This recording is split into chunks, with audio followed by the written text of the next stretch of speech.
বন্ধুরা, আজ আমি ঘরে থাকা সামান্য কিছু উপকরণ দিয়ে খুব সহজেই আর ভীষণই কম সময়ের মধ্যে মিষ্টি রুটি তৈরির একটা দুর্দান্ত রেসিপি আপনাদের সাথে শেয়ার করব। এই রুটিগুলো বাচ্চা থেকে বড় প্রত্যেকেরই ভীষণই ভালো লাগবে। রেসিপিটা ভালো লাগলে লাইক, শেয়ার, কমেন্ট করতে ভুলবেন না। আর চ্যানেলটা সাবস্ক্রাইব করে আমার পাশে থাকার অনুরোধ রইল। দেখে নেওয়া যাক আমার আজকের রেসিপিটা। নমস্কার বন্ধুরা, আমি পাপড়ি পদ্মাবতী ফুড ক্রিয়েশনে আপনাদের সবাইকে স্বাগত। মিষ্টি রুটি তৈরি করার জন্য আমি এখানে 1 বাটি সুজি নিয়েছি। এই সুজি দিয়েই কিন্তু আমি মিষ্টি রুটিগুলো তৈরি করব। এখানে 200 গ্রাম সুজি রয়েছে।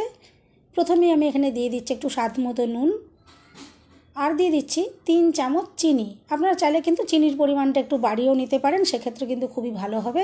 আর এরপর আমি যে বাটি মেপে 1 বাটি সুজি নিয়েছি, ওই বাটিরই 1 বাটি আমি এখানে দিয়ে দিলাম জল। আর এরপর একটু ভালো করে সব কিছু আমি এভাবে মিশিয়ে নিচ্ছি। আর এভাবে একটু ভালো করে মিশিয়ে নেওয়ার পরে আমি এটা চাপা দিয়ে 10 মিনিটের জন্য রেস্টে রেখে দেব। এতে সুজিগুলো খুব সফট হয়ে যাবে।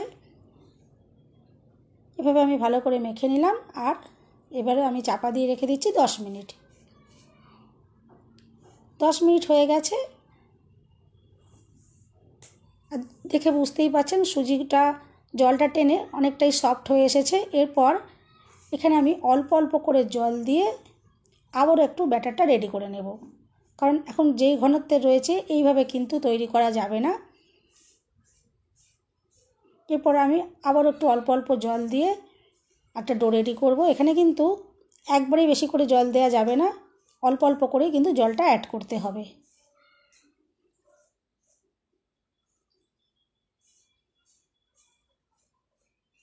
আমি এখানে আরেকটু জল দিয়ে দিলাম, আর আবারও একটু ভালো করে আমি মেখে নেব।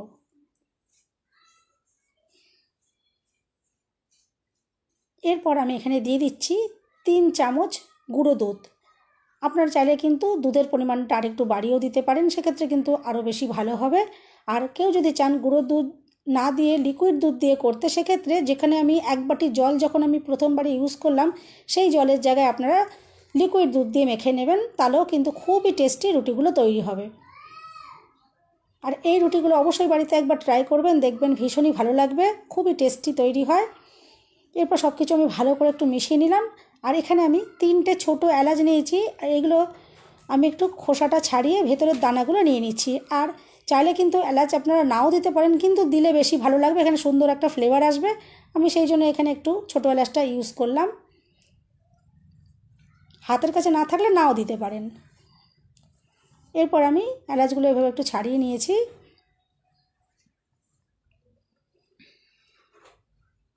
এরপর আমি এখানে নিয়ে নিলাম একটা মিক্সিং জার। এতে সুজির আমি একটা ভালো পেস্ট বানিয়ে নেব,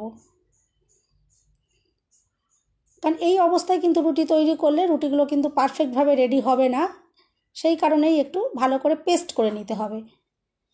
আমি কিছুটা অংশ মিক্সি জারের ভেতরে এভাবে নিয়ে নিলাম আর পেস্ট বানিয়ে নেব। এভাবে দেখুন আমি পেস্ট বানিয়ে নিয়েছি। খানিকটা অংশ আমি আরেকটা বলে আমি আগে থেকে রেডি করে নিয়ে নিয়েছি, আর বাকি অংশটা আমি আবারও এভাবে পেস্ট করে নিয়েছি। আর দেখুন কতটা একটা স্মুথ একটা ব্যাটার এখানে রেডি হয়েছে। আর দেখে আপনারা বুঝতেই পারছেন ব্যাটারটা কতটাই স্মুথ হয়েছে। আমি সমস্ত ব্যাটারটাই এখানে ঢেলে নিলাম একটা আলাদা বোলের ভেতরে। আর এরপর আমি এখানে দিয়ে দিচ্ছি 1 চামচ ঘি। আপনারা চাইলে কিন্তু এখানে বাটার দিতে পারেন, বাটার দিয়ে করলে কিন্তু আরও বেশি টেস্টি হবে, একদম দোকানের কেনা মিষ্টি রুটির মতন লাগবে। আমি এখানে ঘি দিয়েই করলাম। ঘিটা দেওয়ার পর খুব ভালো করে আমি ব্যাটারের সাথে মিশিয়ে নেব, যাতে সব জায়গায় খুব ভালোভাবে মিশে যায়। একটু ভালো করে আমি মিশিয়ে নেব।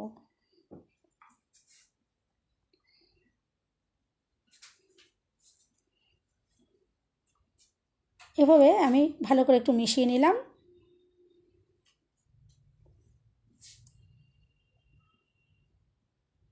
আর এরপর আমি এখানে দিয়ে দেব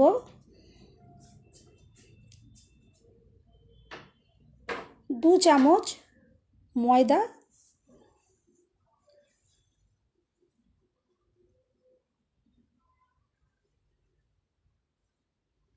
আর ময়দা দেওয়ার পর খুব ভালো করে ব্যাটারের সাথে কিন্তু মিশিয়ে নিতে হবে, কারণ যাতে কোথাও ময়দার দলা ভাব না থেকে যায়, খুব ভালো করে একটু মিশিয়ে নিতে হবে।